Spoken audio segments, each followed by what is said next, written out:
이제 뭐 조금 있으면 다 드러날 텐데 조금 기다려 주시죠.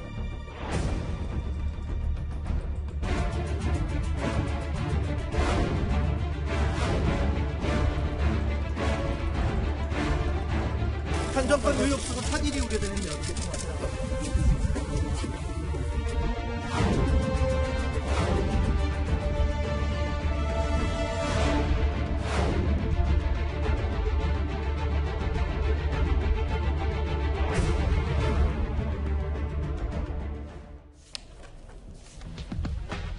예. 윤석열 총장 살아있는 권력 수사에 다시 한번 칼을 빼들었습니다. 청와대 선거개입 의혹을 수사 중인 검찰이 윤석열 총장 지시로 백원우 전 비서관과 송철호 울산시장 등 이 핵심 피의자 13명을 오늘 오후에 전격적으로 기소했습니다. 대통령의 최측근들이 오늘 줄줄이 재판에 넘겨진 겁니다. 이런 종류 사건은 제 승인과 결심 없이는 할 수가 없죠. 나중에 보시면은 저희가 어떻게 처리했는지 어떻게 수사를 했는지 다 이제 뭐 조금 있으면 다 드러날 텐데 조금 기다려 주시죠. 자, 이제부터는 오늘 전국적으로 기소된 이 얘기 좀 하나하나 해보겠습니다. 이도원 의원님. 네. 13명이 불구속으로 재판에 넘겨졌는데 결국은 윤석열 총장의 살아있는 권력 수사팀 발령 전에 다 하겠다는 그런 속내로 봐야 되겠죠? 오늘 동부지검에서 유재수 감찰무마 사건에 대해서도 기소를 했지만 이 울산 하명 수사 및 선거 개입 의혹 사건은 사실은 우리 민주주의 체제의 근간을 위협하는 사건이기 때문에 검찰에서도 굉장히 중요한 사건으로 수사를 했고 수사를 중단하거나 흐지부지할 수 있는 사안이 아닙니다. 그래서 현실적으로 수사가 가능한 한 모든 능력을 기울여서 오늘 기소를 했는데 13명의 기소 대상자 가운데서 가장 눈에 띄는 인물은 송철호 울산시장입니다. 수사가 이 정도 되면 한 8분 정도는 왔다고 보이는데 특히 송철호 시장이 받는 혐의는 황운하 당시 울산 경찰청장에게 하명 수사를 부탁했다는 이런 혐의까지 있기 때문에 굉장히 수사가 많이 들어갔을 수 있다 이렇게 보고 다만 임종석 전 청와대 비서실장이 내일 검찰에 출두하는데 만약에 임 실장까지 기소를 하게 되면은 수사가 구분응선까지 갔다고 볼 수 있겠습니다. 왜냐하면은 지금 선거 개입 의혹이 청와대와 모든 정부, 지방자치단체, 정부 산하기관까지 총 출동해서 이루어졌다고 검찰은 보고 있는데 그렇게 되면 그거는 문재인 대통령의 영향력을 생각하지 않고는 설명할 수가 없거든요. 예. 그래서 가장 중요한 것은 문재인 대통령의 역할인데 송철호 시장 조사가 8분 응선, 임종석 만약에 전 비서실장까지 기소가 이루어진다면 그 다음은 문재인 대통령에 대한 수사가 남는 거기 때문에 그 점에서 내일 일단 임종석 전 실장에 대한 수사 그리고 기소 여부 이걸 중점적으로 보면 될 것 같습니다. 다시 한번 볼게요. 직함을 생략하고 송철호, 박형철, 백원우 포함해서 13명이 무더기로 오늘 재판에 넘겨졌습니다. 다음 한번 볼게요. 하정대 부장. 그러면 검찰은 어떤 시각에서 이들을 재판에 넘겼는지를 좀 봐야 될 텐데 핵심을 좀 보니까 그런 것 같더라고요. 선거 직전 한 반년을 앞두고 송철호 당시 변호사가 김기현 당시 현 시장 수사를 황운하 당시 경찰청에게 수사 청탁을 했다. 이게 지금 핵심인 것 같습니다. 핵심이죠. 왜냐하면 지금까지 나온 것 중에서 가장 오늘 나온 것의 새로운 점은 뭐냐면요. 이 사건 하명 수사인 줄 알았더니 알고 보니까 2017년 9월 가장 처음에 송철호 당시 이제 후보를 하려고 했던 변호사죠. 변호사가 황운하 당시 울산지방경찰청장한테 수사를 청탁을 했다는 거예요. 그 다음에 이제 청와대로 첩보가 가고 다시 하명으로 내려온 과정인데 그 과정은 어떻게 됐는가 확인을 해보니까 이게 제가 오늘 가지고 나온 이게 이제 불구속 기소한 이게 공소장이거든요. 네. 공소장인데 여기에 보면 자세히 나와 있는데요. 뭐냐면요. 송철호 시장이 송철호 변호사가 이제 청탁을 하니까 그 다음에 바로 송병기 울산에 있는 부시장이 있었지 않습니까? 그렇죠. 그분이 이제 청와대에 제보를 하고 그거를 바로 백원우 민정비서관이 받아가지고 박영철 반부패 비서관에 전달을 하고 이것이 다시 경찰청을 통해서 울산지방경찰청으로 전달해서 마치 하명 수사인 것처럼 가가지고 그 다음에 황운하 청장이 수사를 하게 됐다라는 얘기거든요. 예. 즉 우리가 그동안에는 절차만 보니까 하명 수사인 줄 알았는데 실제 처음 단초를 보니까 청탁 수사였더라. 그것의 어떤 형식은 하명 수사 형식을 거쳤더라 하는 것이 이번에 검찰 수사의 결론입니다. 그러니까 송철호 당시 변호사에 시작한 수사, 그래서 수사 청탁이다. 이 부분이 오늘 새롭게 공소장을 통해 알려진 거잖아요. 그렇죠. 김주옥 교수님. 네. 지금 그러면 윤석열 총장이 이렇게 초강수를 둔 이유도 울산시장 선거 자체가 좀 부정이다. 그러니까 거의 불법 당선 정도로 보고 있다. 뭐 이렇게 저희가 좀 봐도 무방한 겁니까? 아마 뭐 검찰은 나름대로 자신감을 가지고 얘기하고 있는 것 같은데요. 그 말씀하셨던 것처럼 좀 핵심적인 건 지금 보면은 그 임종석 전 비서실장과 이광철 민정비서관 같은 경우는 지금 소환 조사를 하고 있으니까 소환 조사를 한 이후에 아마 기소 여부에 대해서 판단을 하겠지만 나머지 부분 관련해서 검찰이 자신감이 있으니까 기소했다는 생각이 드는 거고요. 예. 핵심적인 내용을 보면 일단 그런 것 같아요. 그러니까 송 부시장이 첩보 내용하고 그다음에 경찰 이첩 문서가 동일한가? 동일하지 않다면 제가 볼 때 여기서 이제 뭔가 가공이 있었으니까요. 여기서 나름대로 검찰이 좀 나름대로 증거를 좀 가지고 있다는 생각이 드는 거고요. 또 하나 이제 경찰이 계속 9차례인가 이제 청와대 보고했다는 내용이 있지 않겠습니까? 이제 이런 부분과 관련해서 좀 경찰이 나름대로 좀 증거를 가지고 있다는 생각이 드는데요. 또 하나 이제 제일 중요한 문제는 뭐냐면 아직까지 이 부분은 아직 해결이 안 된 것 같아요. 뭐냐면 첩보를 이첩하고 그다음에 공약에 관여한 의혹이랑 김기현 그 당시 그 울산시장의 공약 예타가 탈락한 이런 부분들 있지 않습니까? 이런 부분들에 대한 총괄적인 사항들이 그보다 그 윗선에서 지시가 되지 않으면 관찰됐겠느냐라고 하는 부분에서 아마 이 부분과 관련해서 아마 임종석 전 비서실장에 대한 수사를 하고 있는 것 같은데 여기에 대해서는 제가 볼 때 검찰이 아직까지는 명확한 입장들을 갖고 있지는 못한 것 같고요. 하지만 이 전까지 나왔다는 얘기는 나름대로 검찰이 이전과 관련해서는 상당 부분 증거를 확보했다고 판단하는 것 같아요. 이건 뭐 저희가 예단할 수 없는 거지만 검찰은 그런 측면에서 아마 이렇게 과감하게 좀 기소를 한 것 같고요. 하지만 남아있는 부분들은 여기에 대한 증거가 자체가 예를 들면 제대로 그 입증될 수 있을 것이냐의 문제. 아까도 말씀하셨지만 상당히 지금 2월 3일 이후에 어떻게 될지 모르는 상황이기 때문에 그렇죠. 급하게 기소할 측면이 있기 때문에 그 부분들에 대한 허점들을 어떻게 검찰이 잘 방어할 수 있을 것인가 이런 부분들이 앞으로 저희가 좀 지켜봐야 될 논점인 것 같습니다. 그러니까 저 하정대 국장, 결국 이런 정도의 공소장에 적시한 검찰의 생각은 송철호 시장이 좀 다소 부정적으로 불법으로 당선됐다라고 잠정적으로 보고 있는 거 이렇게 봐도 무방한 겁니까? 그렇죠. 두 가지가 있는데요. 법조계에서는 오늘 공소장을 보면은 송철호 만약에 시장이 법원에서 100만 원 이상의 만약에 공직선거법 위반 혐의거든요. 100만 원 이상의 형이 확정이 되면은 이게 당선 무효형이 되는 겁니다. 그러니까 다시 울산시장을 다시 선거를 해야 되는 그런 큰 그 결과가 나타날 수 있고요. 또 하나는 오늘 전체적으로 기소한 내용에서 나온 거를 보면은 이거가 보니까 송철호 즉 후보 예상자부터 시작이 돼가지고 전체적으로 당, 정, 청 모두가 한꺼번에 다 움직인 것으로 드러났잖아요. 바로 내일 임종석 전 대통령 비서실장이 소환이 된다고 그랬는데 이런 것이 전반적으로 이렇게 이루어진 거에는 임종석 전 대통령 비서실장이 전반적으로 개입된 것이 아닌가라고 검찰은 보고 있습니다. 그렇다면 결국 거기 수사 결과에 따라서 문재인 대통령도 정치적 또는 어떤 형사적 책임까지도 질 수 있는 상황으로 발전될 수 있다는 그러니까 거죠. 대통령까지도 관련이 어떤 될 수 있단 정치적인 말이에요. 책임은 최소한 질 수 정치적 있는 책임이요?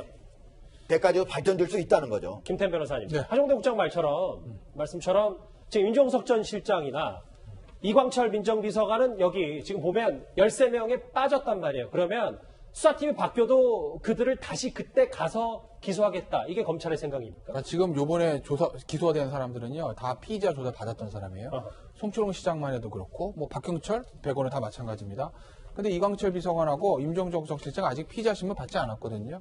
그렇기 때문에 검찰은 일단 이제 조사를 다 마친 사람들까지 그걸 하고 기소를 하고 아직 피의자 신문을 받지 않고 오늘 지금 이광철 비서관이 조사를 받고 있고 지금 내일 아마 임종석 전 실장이 출두하는 것으로 알려져 있으니까 그 두 사람의 피의자 신문 결과를 토대로 해서 나중에 추가 기소할 가능성이 높죠. 물론 뭐 피의자 신문에서 두 사람은 다 부인을 하겠지만 검찰이 어떤 형태의 증거를 확보하느냐에 따라서 내부적으로는 아마 두 사람 다 피의자 신분 외에 추가 기소하는 것으로 아마 방향을 잡았을 가능성이 높아요. 일단은 피의자 신분으로 소환을 하는 거니까 참고인이 잠시만요. 아니라. 그러니까 수사팀이 바뀌어도 임종석 전 실장, 이광철 비서관 기소될 가능성은 높다는 말씀이세요? 근데 오늘 내일 조사 끝나잖아요. 예. 추가로 뭐 2차, 3차 조사 할지는 모르겠지만 그거 하고 오늘이나 내일 마무리 진다고 하면 수사팀 바뀌기 전이라도 다음 주 초라도 추가 기소 가능한 거 아니겠어요?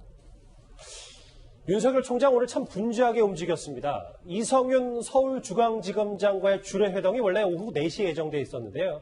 그런데 주례회동 대신에 이성윤 서울중앙지검장과의 만남, 총장 보고 이 회동을 6시간 정도 앞당겼습니다. 이도원 의원. 네네. 여러 가지 포석들이 윤 총장에게 좀 있었던 것 같아요. 이 자리에서 이 청와대 선거개입 의혹 관련해서 13명을 무더기로 재판에 넘기는 거. 이성윤 지검장도 그 자리에 있었다고 하더라고요. 그렇습니다. 오늘 그 윤석열 총장이 그 이성윤 중앙지검장뿐만 아니라 대검 차장, 그다음에 그 공공수사부장, 대검 관계자들, 참모들, 그다음에 이 차장하고 그 수사팀까지 다 불렀습니다. 그러니까 참모들 전체가 회의를 해가지고 13명을 기소하는 결과를 낳은 그 모양새를 갖췄는데 몇 가지 이유가 있겠죠. 저희 며칠 전에 기억하지만 최광욱 비서관 그 기소 그 당시에 이성윤 중앙지검장이 4차례나 기소하라는 윤석열 검찰총장의 명을 이른바 거역하지 않았습니까? 그렇기 때문에 전체 회의에서 이성윤 그 지검장을 출석시켜서 그 자리에서 공식적으로 결정을 한 것 같고 예. 또 하나는 어제 마침 법무부가 그 각 검찰청에 보낸 공문이 있지 않습니까? 첫째는 그 수사심의위원회를 좀 가동을 해라. 두 번째는 참모 회의를 통해서 결정하라. 중요한 사안에 대해서. 이렇기 때문에 마치 그 법무부의 어떤 지침을 따르는 또 모양새까지 윤석열 총장이 거기에 맞춰서 그런 회의를 가진 것 같습니다. 지금 보면 이 자리에서도 지금 전해지는 바로는 김태현 변호사님. 네. 이성윤 지검장은 이 기소에 대해서 반대 의견을 밝혔다고 하는데 네. 지금 들어온 얘기를 보니까 조금 전에 알려진 얘기예요. 반대 이유를 보니까 기소 대상에 포함되지 않은 이광철 민정비서관을 명분으로 내세웠다. 그럼 이성윤 지검장의 말이 조금 기소 반대 이유 명분이 약한 건 아닌지. 뭐 그러니까 예. 이광철 비서관은 아직 조사가 잘 안 됐다 뭐 그런 취지인 것 같아요. 근데 이성윤 지검장의 저 얘기가 이제 명분이 좀 떨어지는 게 오늘 이광철 비서관 추가 조사한다는 거 아니겠습니까? 예. 사실 지금 조사받고 있잖아요. 그래서 이광철 비서관도 만약 혐의가 있다고 하면 추가 기소하면 되는 거고. 그렇기 때문에 어차피 이광철 비서관은 본인이 혐의를 좀 부인하고 있는 입장. 더군다나 오늘도 이제 이광철 비서관이 출두하면서 나 이미 서면 답변서도 한 2-3번 정도 이미 검찰의 입장을 밝혔다고 했습니다. 그러면 검찰은 오늘 조사는 하긴 하지만 이광철 비서관이 어떻게 얘기하고 있는지에 대해서는 다 알고 있는 거예요. 그렇다고 보면 이광철 비서관의 조사가 잘 안 됐다라는 걸 가지고 기소 전반적인 모든 사건의 기소를 자체를 조금 현재 시점에서 반대하고 있는 이성윤 지검장의 어떤 얘기는 조금 명분이 약하다고 볼 수밖에 없는 거고 예. 그러니까 이런 사건에서 가장 중요한 거는 실무자다. 직접적으로 증거를 보고 직접적으로 사건을 수사했던 실무자의 의견이거든요. 실무자들이 지금 다 기소하는 것이 맞다고 판단했기 때문에 그렇기 때문에 윤석열 총장도 실무자들의 손을 들어준 거죠. 저희가 그래서 오늘 그 윤석열 총장과 이성윤 지검장의 총장 보고 회의를 사파로 한번 재구성해봤는데, 예, 관련자를 전원 기소해야 된다. 하정대 국장 이렇게 수사팀은 얘기를 했고 거의 윤석열 총장도 이거에 대해서 13명 무더기 기소에 대해서 제 지시 형식으로 이성윤 지검장에게 얘기를 했는데 여전히 좀 검토할 내용이 있다라고 했다. 이 얘기는 결국 이 본인 스스로도 자체 법무부나 청와대에 주는 메시지가 아닐까 뭐 이런 생각도 좀 해보는데 어떻게 보세요? 지금 오늘 이제 그 회동 대신에 이제 그 선거수사 그 전체 간부 회의를 총장 주재로 이제 열은 건데요. 저기에서 13명의 기소자에 대한 이성윤 검사장의 어떤 이의제기 이런 얘기가 뭐가 있었다고 하는 얘기는 안 나옵니다. 예. 다만 오늘 기소하지 않기로 지금 오늘 소환 조사하고 있는 이광철 비서관에 대한 얘기가 나왔다고 그러거든요. 예. 그러니까 그런 거 보면은 이성윤 검사장도 오늘 기소한 사람을 불기소하자고 하거나 아니면 기소를 미루자라고 말하기는 스스로 논리적으로 좀 말하기가 좀 힘들다라고 스스로 판단하지 않았을까. 그렇기 때문에 다른 사람을 거론해가지고 더 검토할 필요가 있다 이렇게 얘기한 거 아닌가 이런 생각이 들고요. 예. 제가 보기에 결국은 이제 기소를 했지 않습니까? 맞아요. 기소를 한 거 보면은 이성윤 검사장은 줄기차게 어떻게 보면은 자기 자신이 저기 회의 내부에서 자기 자신의 어떤 주장을 해서 관철하려고 한다기보다는 아, 나는 이런 주장을 했는데 라는 것이 밖으로 흘러나가길 바라고 있는 거 아닌가 그런 생각이 들고 있습니다. 여러 가지 내외부로 전한 메시지일 것이다라는 분석이신데요. 윤석열 총장이 이렇게까지 이런 자리를 마련해서 포석을 염두에 둔 데에는 이성윤 서울중앙지검장의 꾸준한 버티기가 있었습니다. 어제도 사실 청와대 선거개혁 의혹 수사팀이 무려 서너 시간에 걸쳐 이성윤 검사장을 설득을 했는데요. 이성윤 지검장 끝까지 버텼습니다. 한 정권 의혹 수사 사실이 우려되는 어떻게 생각하세요? 사실 오늘 이렇게 전격적으로 청와대 선거개혁 의혹 관련해서 13명을 기소하기 전까지만 해도 이성윤 지검장 어제 수차례 설득해도 또 답 없이 퇴근을 했어요. 참 메시지가 여러 가지 있는 것 같습니다. 그러니까 최강욱 비서관 그 기소 때도 보면은 이성윤 지검장이 딱 부러지게 그 반대를 하는 게 아니라 좀 더 뭐 소환 조사를 해서 하고 나서 생각하자, 조금 더 시간을 두자, 그리고 결재를 미루고 이런 식으로 시간을 끄는 그 모습을 보이고 있습니다. 그래서 사실은 검찰 내부에서 그런 그 이성윤 지검장의 그 태도에 대해서 불만이 많지만 사실은 청와대에서도 약간 그 불만이 있다는 얘기가 그 흘러나오고 있습니다. 왜냐하면은 반대를 할 거면 딱 부러지게 반대를 해서 관철을 하든지 아니면 그 사람들을 움직이든지 해야 되는데 이러지도 못하고 저러지도 못하고 계속 그 시간만 끄는 모습을 보니까 이 지검장에 대했던 그 걸었던 기대가 조금 그 무너지는 거 아닌가. 그래서 일부에서는 차라리 어떤 그 성격의 인물을 지검장에 앉히는 게 더 좋았을 거다. 이런 얘기까지 나오는 상황입니다. 그래서 이성윤 지검장은 뭐 여러 가지 이유로 그 지검장 자리에 올랐지만 지금 여러 가지로 그 지금 본인도 어려운 상황에 처했다 이렇게 볼 수 있겠습니다. 자, 그러면 오늘 대검찰청 분위기, 검찰총장과 윤 총장과 이성윤 지검장 얘기를 하나하나 해봤어요. 근데 김태현 변호사님, 결국 13명 선거개혁 의혹과 관련해서 주요 피의자들이 다 재판에 넘겨졌단 말이에요. 네. 근데 제가 지금까지 방송 직전까지 체크를 해봤는데 청와대와 법무부는 좀 무반응에 가까워요. 예전 같으면 실시간으로 좀 반발 메시지를 냈을 텐데 왜 침묵에 가까운 반응들이라고 보십니까? 글쎄, 근데 이제 총선을 앞두고 이게 기본적으로 지금 대통령의 검찰 인사권 행사에 대해서 어찌됐든 간에 물론 찬반의 양론은 있지만 이 청와대로 향하는 검찰의 수사를 방해하려는 거 아니냐라는 시각이 없는 건 아니거든요. 그런데 지금 최근에 있었던 그 최강욱 공직기관 비서관에 대한 기소 문제를 놓고 법무부와 검찰, 대검이 강하게 충돌했을 때 사실 법적인, 정치적인 의미를 떠나서 법적인 측면에서 보면 법무부의 어떤 그런 것들이 조금 논리가 좀 궁색한 측면이 있어요. 이러는 와중에서 울산시장 선거 사건에 대한 어떤 검찰의 기소, 이걸 청와대에서 법무부에서 강하게 반발했을 경우에 이건 사실은 어떻게 보면 굉장히 역풍이 불 수도 있는 문제죠. 그렇기 때문에 아마 청와대와 검찰은 조금 자제하고 있는 반응을 보이는 거 아닌가 싶습니다. 왜냐하면 김종욱 교수님, 지난번에 최강욱 비서관 기소권에 대해서는 윤석열 총장 감찰까지 시사하면서 법무부가 세게 나왔었는데 오늘은 이렇게 13명을 기소하는데도 별다른 반응이 없단 말이죠. 제가 볼 때 이제 민심의 변화를 분명히 좀 감지했을 거라고 봅니다. 왜냐하면 이성윤 서울중앙지검장 자체가 제가 볼 땐 검찰청법 자체를 갖다 어긴 측면들이 분명히 있어요. 그러니까 예를 들어 경찰 내부에서도 말이 많았던 거죠.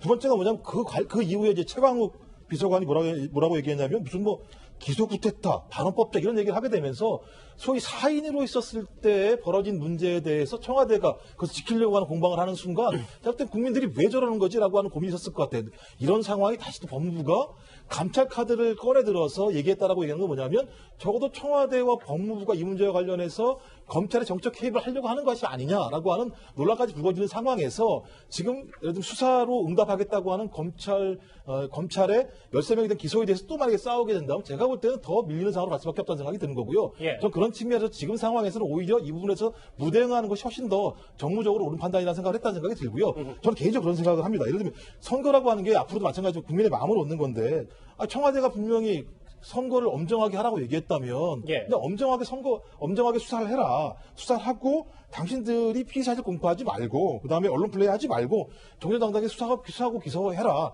우리 나중에 재판으로 검증 받으면 되는 거다라고 하는 얘기를 하고 전 털고 나가면 되는 문제인데 그렇지 않았던 많은 과정들이 쌓였기 때문에 지금 무슨 얘기를 하더라도 제가 볼 때 예를 들면 국민들이 납득하지 못하는 상황이 벌어졌다는 생각이 들고요. 좀 그런 측면에서 늦었지만 지금이라도 청와대가 여기에 대해서 왈가왈부하기보다는 소위 지금 벌어지고 있는 검찰의 기소 이후의 공소와 재판 과정을 통해서 검증하면 전 된다는 생각이 듭니다. 근데 이게요. 예. 하나만 추가로 말씀드리면요. 최광욱 전 공직기강 비서관 때하고 지금은 차이를 제가 몇 개만 말씀드릴게요. 그러니까 최광욱 공직기강 비서관 때는 어쨌든 법무부와 청와대에서 강하게 반발했지 않습니까? 근데 지금 그렇지 않은 여러 가지 좀 구체적인 걸 제가 몇 개만 좀 말씀을 드리면 첫째 최광욱 비서관이 반발했던 논리들 중에 하나가 뭐냐면 야 이거 검찰의 쿠데타야. 그게 뭐죠? 내가 인사권 행사하려고 한 검찰 인사가 있으니까 그것 때문에 나를 지금 그 시점에 맞춰서 지금 일부러 기소한 거 아니 안 한 얘기인데 울산시장 사건 보세요. 울산시장 사건이 기소된 사람들이 이번 검찰 인사랑 관련이 있습니까? 없습니다. 그러니까 그 얘기 못 한다는 거예요. 그 다음에 또 하나는 예를 들면 최강욱 비서관 같은 경우에 그런 얘기도 하는 것 같아요. 이 정도를 가지고 현직 비서관을 기소하는 건 검찰권 남용하는 거 아니냐라는 얘기거든요. 그런데 울산시장 선거 개입 사건은요. 이게 진실인지 아닌지 유무죄가 어떻게 될지 모르겠으나 이게 유죄로 인정되면 엄청난 사건이거든요. 그러니까 이 정도 사건 가지고 지금 이 현직 비서관 다 기소하는 게 현직 시장까지 기소하는 게 말이 돼? 라는 얘기를 못 합니다.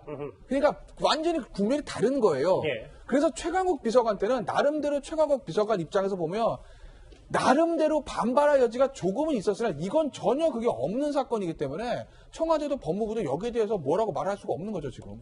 아까 자막 나왔던 거 한번 다시 보여주실까요? 청와대 관계자의 말. 그러니까 검찰의 이런 수사에 기소건에 대해서 일일이 언급하는 건 적절치 않다.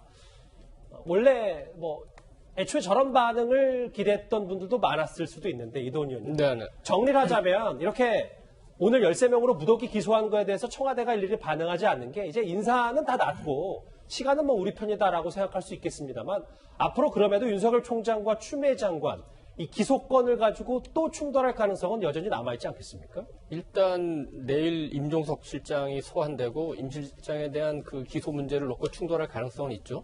근데 조금 그렇게 크게 보면은 그 청와대와 검찰, 법무부와 검찰 간에 그 명시적인 그 대화가 오고 가진 않았어도 약간 그 현 상황에 대한 그 암묵적인 어떤 그 합의는 있었을 가능성이 있습니다.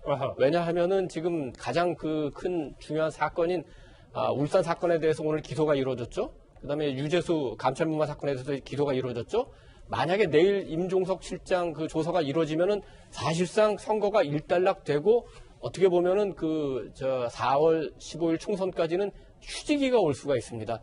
청와대 입장에서는 가장 중요한 게 대통령에게 오는 부담을 막는 건데 임 실장까지 수사하고 그 기소 여부는 이제 지금 모르겠습니다만 어느 정도 마무리되고 대통령께까지 오는 차단막이 형성이 된다면은 지금 상황에서 봉수를 해도 그렇게 나쁠 건 없고 윤석열 총장 입장에서 봐도 할 수 있는 최선을 다해서 다 했고 수사진이 바뀌기 전에 할 수 있는 모든 기소를 다 했기 때문에 그리고 실제로도 더 할 수 있는 게 그렇게 많지 않습니다. 그래서 청와대나 법무부나 또는 검찰이나 4.15 총선을 이유로 해서 이 정도 선에서 양쪽의 수를 다 두고 잠시 덮어두는 그런 과정을 가질 수가 있습니다. 물론 4.15 총선 결과에 따라서 이 수사가 더 확대될 수도 있고 어떻게 보면 축소될 수도 있겠죠.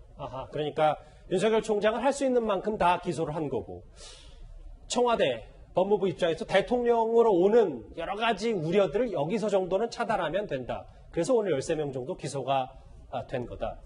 알겠습니다. 오늘 13명 전격적으로 기소된 이 선거 개입 의혹 주요 피의자들의 면면까지 살펴봤고요. 아까 뉴스탑10 서두에 짚어봤던 속보 다시 한번 봐야 될 것 같습니다.